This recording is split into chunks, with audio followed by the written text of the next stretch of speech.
강프로입니다. 자, 한미반도체 보겠습니다. 자, 한미반도체가 10% 떨어집니다. 뭐 한화에서 하이닉스 쪽으로 TC 본딩 장비죠. 지금 한미반도체가 독점하고 있는 이 부분을 하이닉스에서 테스트하고 있습니다. 자, 그러면서 독점적인 지위를 가지고 있던 한미반도체에 대한 좀 그런 부분이 좀 희석되고 있는 그런 부분이 지금 반영되고 있는 과정이라고 보시면 됩니다. 자, 근데 제가 계속해서 말씀드려요. 정배열 구간에서 급락이 나오는 상황은 없다. 추세 이탈하는 그런 상황은 없습니다. 여기서 정배열 구간을 전환시키는 과정이 필요하고, 이 정배열 구간에서 떨어지는 상황이 있잖아요. 그 떨어지는 상황에서는 우리가 확인하고 매수할 수 있는 타점을 기다려야 됩니다. 그리고 요 내용에 대해서 어떤 내용이 나왔는지 그 내용부터 한번 볼게요. 한화, 하이닉스의 TC 본딩 장비 공급, 한미반도체 13% 급락, 그쵸? 이렇게 나왔는데, 자, 내용 보시면 한미반도체의 주가가 장중 13% 급락했다. 이 회사가 주도하던 한미반도체죠. 열 압착 TC 본더 시장에 한화 정밀기계가 경쟁자로 등장을 했다는 내용입니다. 그쵸?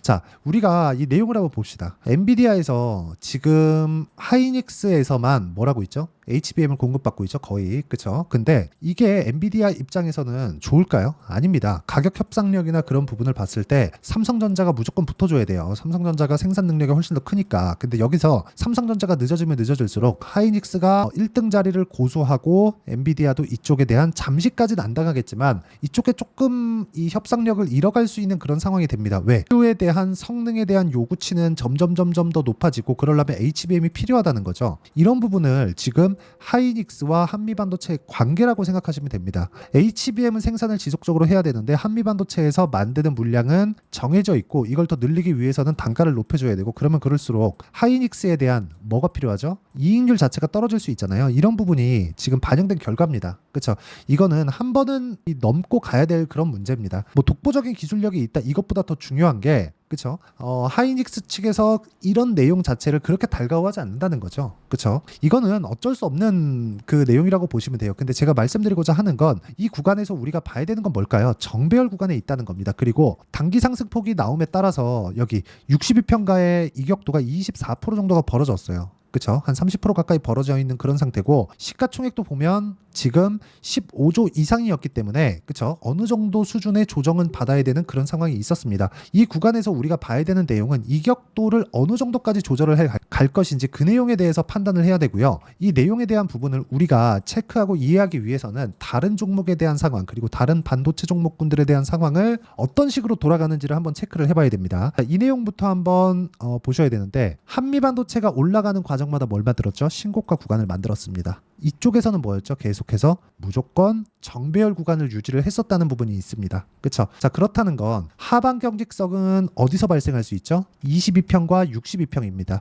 근데 오늘 하락한 이 지금 가격대가 어느 정도까지 해서 수렴해 있죠? 22평입니다. 22평가의 이격도는 이제 없어요. 그러면 여기서 22평을 이탈하기 위해서는 10일과 20일, 그리고 5일과 20일에 대한 배열도 전환이 필요하죠. 이 배열도가 전환되기 전까지는 62평까지 내려갈 수는 있겠지만 단기간에 반등이 가능하다. 그렇죠? 그런 과정에서 이 고점 구간까지 왔을 때의 상황을 체크해야 될 필요가 있다. 그렇죠? 이렇게까지 말씀드리면 약간 조금 이해하기가 어려울 수 있을 것 같아서 제가 실제 매매 내용을 가지고 이야기를 드려볼게요. 자, 두산에너빌리티입니다. 자, 최근에 아직 이거는 제가 매도까지는 한 종목이 아니에요. 매수만 2번 했는데, 자, 내용 보시면 제가 돌파하는 구간에 매수를 했다는 점이 중요합니다. 그쵸? 두산에너빌리티예요. 최근에 원전 관련주 엄청 좋죠. 근데 두산에너빌리티를 제가 매매한 원리가 있어요. 원리. 기준치가 있습니다. 그게 뭐예요? 먼저 선행적으로 강한 움직임을 보인 종목군이 있어서입니다. 그게 두산입니다. 자, 두산 보세요.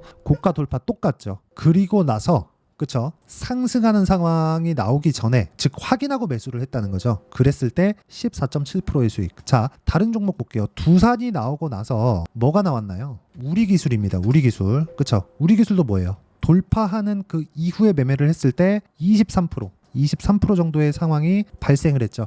이런 부분을 지속적으로 공략할 수 있어야 돼요. 이런 부분이 완성이 되잖아요. 그러면 자, 자람 테크놀로지처럼 이런 정도의 상황을 만들어갈 수 있습니다. 3거래일 동안 75%. 한미반도체 같은 경우도 마찬가지라는 거죠. 한미반도체를 토대로 움직이고 있는 종목군들이 있어요. 예를 들어서 DI 보세요. DI 보세요. 어때요? 26%, 22%, 그쵸? 그리고 YC 오늘 매도했는데, 자, 내용 보세요. 8% 수익, 17% 수익, 그쵸? 20% 수익, 계속해서 수익을 내고 있죠. 어디서? 고가 돌파 구간에서. 아직까지 한미반도체에 대한 상황은 전혀 걱정할 필요가 없다는 겁니다. 근데 무조건 우리가 싸게 살라고 노력을 하면 한미반도체 같은 종목군들을 애초에 매매하지 못했겠지만 한미반도체는 지금 비싸게 사신 분들도 있을 겁니다. 그런 분들은 지금 약간 좀 걱정이 되실 수도 있는데 다시 말씀드리지만 걱정하실 필요 없고 가장 중요한 건 가격에 대한 위치가 어느 정도까지인지를 파악하는 게 중요하고요. 이런 부분을 파악했을 때 이런 정도의 매매가 가능하다는 점을 이해를 하셔야 되고 이러려면 이격도에 대한 판단이 필요하다. 그래서 제가 실제 제 매매 내역을 보여드린 겁니다. 자, 그리고 여기 오늘 같은 경우에도 그래요. 아까 전에 YC 보여드렸죠. 오늘 매수하고 오늘 매도했습니다. 그리고 FST 같은 경우에도 보세요. FST. 자, 내용 보시면 돌파하는 구간의 매매를 꾸준하게 이어왔고 오늘도 매수를 다시 잡았습니다. 여기 뭐 수익도 보고 손절도 하고 다시 수익도 보는 과정이 있었지만 오늘 내가 판 것보다 수익을 본 가격대보다 더 올라왔는데도 불구하고 오늘 물량을 추가적으로 잡았다는 점, 이 부분이 중요합니다. 그리고 이 내용에 대한 부분은요, 제가 소통방에서 누구나 다 할 수 있게 같이 공부해가는 상황을 만들어 갑니다. 이거는 그냥 공부에 대한 자료라고 생각하시면 되고 입장해서 배우세요. 무조건 한미반도체를 포함해서 여기 소통방에서 관련돼 있는 고가 돌파 종목군에 대한 해부를 제가 하나씩 해드리도록 하겠습니다. 자, 내용 간단합니다. 소통방은 무료로 진행하기 때문에 구독과 좋아요만 눌러주시고 상단에 있는 전화번호로 구독 또는 소통이라고 문자 보내주시면 제가 여기 소통방 입장 링크를 순차적으로 공유를 해드리고요. 소통방은 아까 전에 말씀드렸죠? 신고가 그리고 돌파 종목군들 위주로만 제가 이야기를 드리고 이쪽에만 집중적으로 팝니다. 자, 그러면 제가 왜 이런 종목군들을 파는지 실제 제 매매 결과, 그 결과를 토대로 볼 수 있다는 거예요. 예를 들어서 이게 업종별 뭐 구분지어서 그러는 게 아니라 이건 로봇입니다. 제가 바이오도 보여드리고 반도체도 보여드리고 여러 종목들을 다 보여드렸는데 원전도 보여드렸죠. 근데 여기 로봇도 마찬가지라는 거죠. 로봇도 몇 프로예요? 47%. 근데 매매하는 과정에서 뭐가 나와요? 손절이 나온다는 거죠. 근데 이 구간에서 외봉으로 떨어지는 상황은 없다. 그리고 무엇보다 그쵸? 한미반도체 같은 경우에는요, 지금 눈에 보이는 악재가 있어요. 그쵸? 한화에서 붙었잖아요. 그리고 그걸 하이닉스에서 받아줬잖아요. 그쵸? 그러면 하이닉스에서 견제하려는 건지 실제 그만큼 기술력이 올라온 건지 그건 모릅니다. 그쵸? 그건 하이닉스만 알 수 있는 거예요. 그런데 하이닉스가 여기 한미반도체에서만 장비를 공급받는 한미반도체만 할 수 있대. 그럼 한미반도체에 대한 이익률을 높여줘야 되잖아요. 이런 게 달가워하지 않는다는 거죠. 그래서 이런 내용은 한 번은 거쳐가야 된다. 한미반도체에서 직접 HBM을 만드는 건 아니기 때문에 그렇습니다. 그렇죠. 이 단계는 어쩔 수 없이 거쳐가야 되는 과정에서 나오는 악재였었고 그게 조금 더 빨리 나왔다고 생각하시면 됩니다. 그런데 지금은 그렇죠. 전혀 매도 구간이 아니고요. 왜 그런지는 아까 전에 말씀드렸죠. 소통방에서 이야기를 드린 내용 그리고 실제 제 매매 내역을 통해서 이야기를 다 드렸습니다. 와서 배우시면 되고요. 상단에 있는 전화번호로 구독 또는 소통이라고 문자 보내주시면 제가 여기 소통방 입장 링크를 순차적으로 공유를 해드리도록 하겠습니다. 자, 그러면 제가 한미반도체를 포함해서 왜 돌파 종목을 하는지 그리고 이렇게 계속해서 이야기를 드리잖아요. 뭐 태성이나 그런 종목들 봐도 마찬가지입니다. 자, 내용 보세요. 오늘도 5% 상승해요. 오늘 시장이 좋다고 보시는 분들이 있을 것 같은데 개별주들은 그렇게 좋은 편이 아닙니다.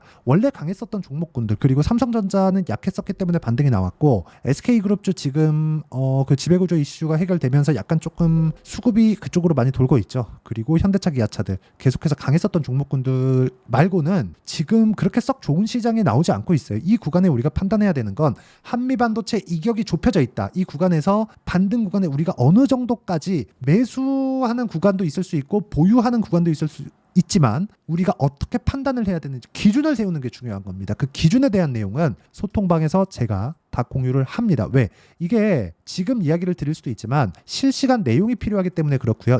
이 내용에 대한 원리가 있겠죠. 그 원리는 여기 한미반도체의 단기 보유 전략으로 내용 준비를 해놨습니다. 단기는 제가 뭐라 그랬죠? 단기는요 2주입니다. 2주. 그리고 아까 전에 제가 매매 내역을 토대로 이야기를 드렸죠. 2주 동안 내가 수익 전환을 어떻게 시킬 것인가. 지금 한미반도체가 급락이 나왔는데 급락 구간에서 매수를 기다렸다가 했을 때 어떻게 2주 안에 수익 전환을 시킬 것인가에 대한 내용을 제가 준비를 해놨습니다. 그리고 그 내용을 토대로 한미반도체의 실시간 타점을 제가 문자로 공유를 해드리도록 할 테니까 상단에 있는 전화번호로 한미라고 문자 보내주시는 분들에 한해서만 제가 단기 보유 전략 그리고 실시간 타점을 문자로 공유를 해드리도록 하겠습니다. 자, 내용 정리하면 그렇습니다. 한미반도체는 고가 돌파 종목입니다. 거기서 악재가 하나 나왔어요. 근데 그게 하이닉스에서 원하던 거였습니다. 거쳐가야 됐었다는 거죠. 그 거쳐가는 과정에서 한미반도체의 주가는 흔들릴 수 있지만 그 기준치, 즉 이격을 좁혀야 되는 상황이기도 했다. 기술적인 내용과 그리고 뭐 실적이나 뭐 밸류에이션이나 뭐 그런 기본적인 내용들 있죠. 그 기본적인 내용은 하나로 맞춰진다는 게 이런 내용 때문에 그렇습니다. 어차피 이격을 조절해야 되는 과정에서 그쵸? 이격을 빠르게 좁힐 수 있는 그런 상황이 나왔고 여기서 바로 매수하기보다는 우리가 가격에 대한 이해를 하면서 매수를 이어가자. 왜? 시장 규모는 올해 2.5배 이상 커지니까 그게 엔비디아 로드맵상에 나와 있습니다. 이건 어쩔 수 없이 가야 되는 길이에요. 그렇죠? 자, 그러면 그 과정을 어떻게 우리가 판단하고 봐야 되는지를 제가 다 이해를 시켜드리도록 할 테니까 영상 끝까지 시청하시고요. 모든 분들이 성공 투자하셨으면 참 좋겠습니다. 자, 24년도가 돼서도 시장은 여전히 어렵습니다. 자, 근데 시장은 항상 어려울 거예요. 앞으로도 계속해서 어려워질 겁니다. 자, 근데 제가 매월 대시세 종목을 구독자분들에게 공개를 합니다. 자, 내용을 보면 12월 달에 실제 공개를 했었던 강프로의 대시세 종목에 대한 내용인데 대기업을 상대로 안정적인 매출 구조를 가지고 있고요. 그리고 현재 주요 거래처는 삼성전자, 인텔, 하이닉스, TSMC, 해외에 반도체 관련된 기업이라는 걸 알 수 있죠. 그만큼 1월 달에 제가 보고 있었던 종목은 반도체 관련주라는 걸 알 수 있습니다. 공개를 해드리면 이 내용입니다. 여기 어보브 반도체, 그쵸? 실제 제가 거래한 내용을 공개를 한 거고요. 수익에 대한 크기를 보면 공략한 시점, 제가 가격대를 함께 공개를 해드렸는데 공략한 시점부터 21%의 수익 마감이 된 것을 확인해 볼 수가 있습니다. 자, 근데 지금도 마찬가지입니다. 지금은 어떤 이슈가 있을까요? 2월 달에 발표한다는 기업 밸류업 프로그램이 있죠. 근데 그걸로 인해서 지금 2월 달에 발표한다고 이야기가 나온 상황이고요. 무엇보다 우리가 생각해야 될 내용은 한 가지입니다. 어떤 이슈나 그리고 어떤 뭐 상승할 수 있는 내용으로 인해서 주가가 올라가는 것은 맞죠. 하지만 가격이 먼저 반영한다는 걸 반드시 알고 있어야 되고 그런 내용에 대한 파악이 되었을 때 그쵸? 여기 어보브 반도체처럼 21% 그쵸? 대략 3에서 4일 동안 20% 이상의 수익을 먹을 수 있고요. 그리고 여기 HLB 같은 종목처럼 대략 일주일이 채 되지 않는 기간 동안 30%의 수익을 낼 수 있습니다. 자, 그러면 답은 나왔어요. 재료에 대한 부분보다 중요한 게 가격이다. 자, 근데 지금 시장에 쏠려 있는 게 뭐죠? 2월 달에 발표하는 기업 밸류업 프로그램에 대한 내용이죠. 자, 그러면 우리가 이쪽에다가 지금 집중을 해야 될까요? 그 내용을 한번 보겠습니다. 기아차의 차트를 보면요. 1월 24일 날 정부단에서 입김을 불어넣은 이후에 시세가 강하게 발생한 것처럼 보이지만 애초에 12월 달부터 신고가를 달성했다는 걸 확인할 수 있습니다. 자, 그러면 우리가 스케줄을 따져봤을 때 우리가 어디를 봐야 될까요? 4월 달 총선을 봐야 됩니다. 드디어 때가 온 거죠. 4월 달 총선이 끝나면 그 뒤엔 뭐가 있죠? 대선 전국으로 들어갑니다. 그러면 우리는 4월 달 총선부터 시작해서 대선까지 이어질 수 있는 종목을 찾는 게 정말 중요합니다. 그게 정부 정책의 방향과 그리고 스케줄에 맞춰서 가는 거예요. 정치적인 상황에 따라서 주가가 움직이는 걸 우리는 수도 없이 많이 봐왔기 때문에 스케줄에 맞춰서 가는 게 지금으로서는 답이 될 수 있습니다. 그리고 무엇보다 어느 정도의 시세를 내는지 그 첫 번째 단계인 상황을 그쵸 제가 12월 달 밝혀드렸었던 대시세 종목으로 이미 공개를 해드렸기 때문에 그쵸 어떻게 제가 매매를 했는지까지 다 보여드렸습니다. HLB처럼 그쵸 31.9% 걸린 시간은 4일밖에 되지 않죠. 이 종목을 제가 가격과 그리고 어떤 종목인지를 애초에 12월 달부터 공개를 한 겁니다. 자, 그러면 지금도 마찬가지예요. 앞서서 제가 말씀드렸었던 23년도에 했었던 여러 가지 종목들이 있죠. 한미반도체 같은 종목들도 여기 소통방에서 모두 공개를 해서 실제로 10,000원부터 60,000원까지 상승한 내역이 있고요. 왜 공략을 했는지를 제가 다 공개를 해드렸습니다. 근데 지금도 마찬가지라는 거죠.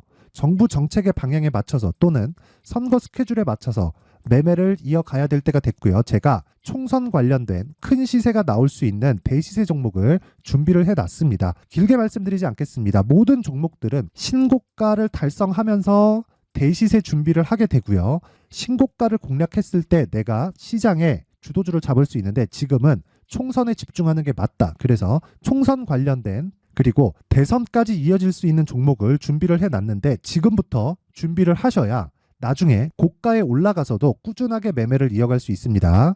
자꾸 막 손절하고 매매하는 과정에서 너무 어렵다 하시는 분들은요, 이 종목 딱 받아가서 큰 수익 내셨으면 좋겠고요. 이 종목은 상단에 있는 전화번호로 대시세라고 문자를 보내주시는 분들에 한해서만 제가 총선 그리고 대선까지 이어질 수 있는 종목을 공개해 드리도록 할 테니까 상단에 있는 전화번호로 대시세라고 문자를 보내주시고요. 그리고 구독과 좋아요 꼭 좀 부탁드리겠습니다.